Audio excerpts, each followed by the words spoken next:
Kakahami, kagigising lang po natin. Maaga talaga tayo gumising ngayon dahil tayo ay pipick up ng ating mga bean cage. Ayan. Dahil naubos na yung paninda natin ng bean cage, yung pinick up natin nung November yata yun, nung katapusan. Ayan, naubos na. Kaya pipick up ulit tayo ng bago.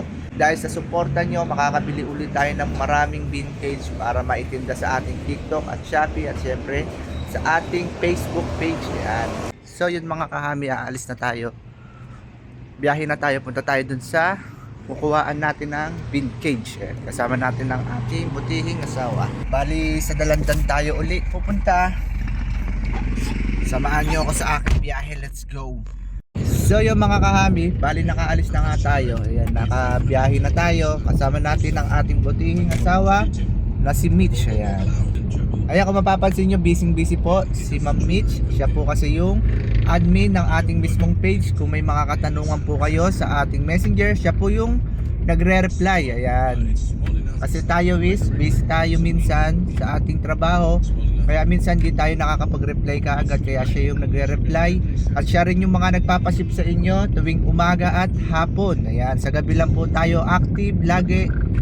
Kaya kung minsan hindi po tayo nakakagawa ng mga video.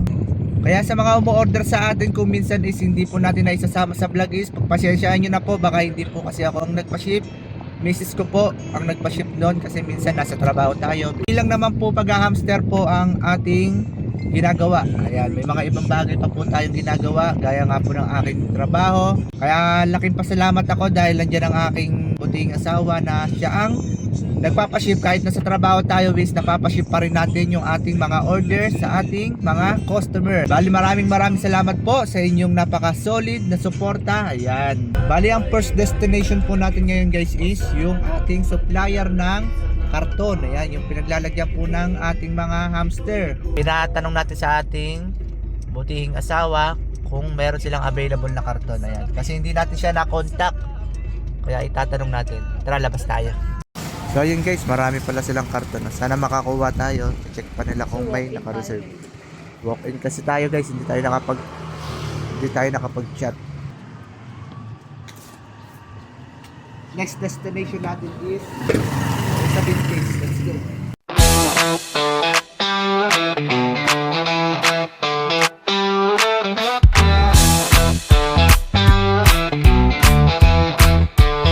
Yun guys, bali nandito na tayo sa ating final destination, yung ating supplier nga ng bean cage. Bali i-ready lang natin yung ipangbabayad natin sa kanya bago natin siya puntahan. Okay,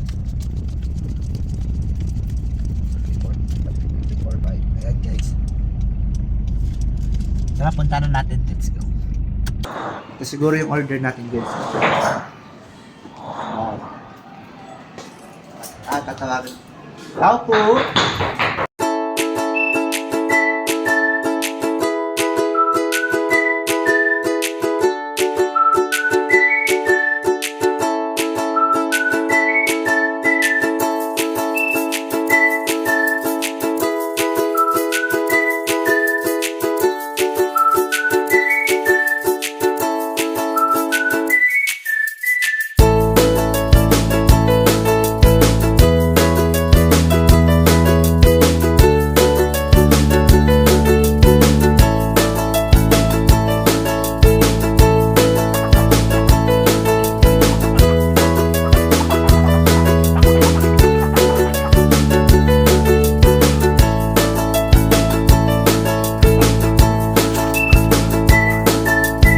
So yun mga kahami, bali natapos na nga po yung ating mission dito sa ating final destination. Ayan, nakuha na natin yung mga paninda nating bean cage. Ayan, kung makikita nyo, full pack po.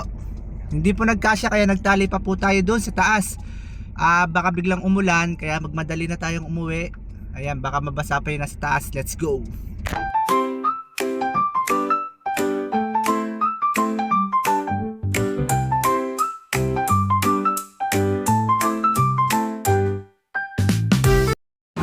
So yung mga kahami, nakabalik na tayo dito sa ating tahanan sa Antipolo. Bali, ipapalagay lang po muna natin dito. Wala tayong sariling bodega.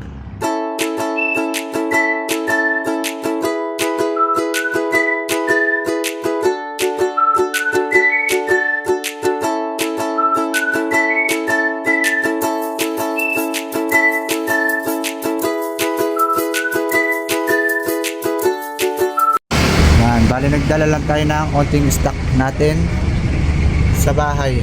So yung mga kahami, kababalik lang po natin dito sa bahay. Ayan, hinihingal pa ako. Naiyakyat ko na yung mga ibang gamit. Ayan, yung mga kailangan natin sa ating pagtitinda. At syempre, maghahatid tayo ng ating mga parcel. Ayan, daming umorder sa atin mga kahami. Ayan. Ang order nila is puro Only Pops Food Mix by Hami Dwarf. Ayan, maraming salamat po sa inyong suporta. Bali, ito is dadalhin ko na po mismo sa warehouse. Dumaan na kasi dito yung rider, hindi na nakuha kanina kasi hindi pa to naka-ready dahil nasa biyahe tayo kanina. So yun mga kahami, kauwi lang po natin. Galing sa kumuha tayo ng mga bean cage natin. Bali, ito may mga order tayo na ipapaship. Ayan po. Bali, ang na-order po sa atin ng ating customer is isang pares po ng winter white. Ayan. At sinamahan niya po ito ng bean cage na acrylic type at saka may wheel na rin po. Ayan. Sa mga hindi pa po nakakaalam, ang winter white po ang pinakamabait na hamster at pinakamadaling matame sa lahat po ng hamster dwarf. Ayan. Bali, sinamahan niya po ito ni sir ng 1 kilong kusot. At syempre ang Only Pops Food Mix by Hami Dwarf. Ayan. Saka ito po yung sa isa nating customer. Ayan. 2 Campbell Dwarf naman po ang kanyang na-order. Ito po yung babae at ito yung mga lalaki. Ayan. At syempre sinamahan niya din po ito ni sir ng Sunbat at saka Only Pops Food Mix by Hami Dwarf. Ayan. Lubos ko nga po na shoutout si Jonel Cruz na taga Angono, Rizal. Ayan. Na-umorder na itong ating winter white at saka kay Sir Sherman Abiao, ayan, na taga Laguna pa. Siya po ang umorder na itong 2 pares ng ating Campbell Dwarf Hamster. Ayan. Sa mga hindi po nakakaalam, ang Campbell Dwarf Hamster po is hindi po sila totally masungit. Ayan, magugulatin lang po talaga sila. Ayan, natitame po sila at nahawakan. Sobrang lambing po nila, lalong-lalo na pag nasanay po sa tao. Ayan. Hindi po sila masungit, sadyang magugulatin lang sila. Once na nagulat ka is mas masakit silang mga gat. Kaya kailangan pag kinagat ka nila is kalmado ka lang. Ayan po. Maraming salamat po. Happy Hami keeping po sa ating lahat.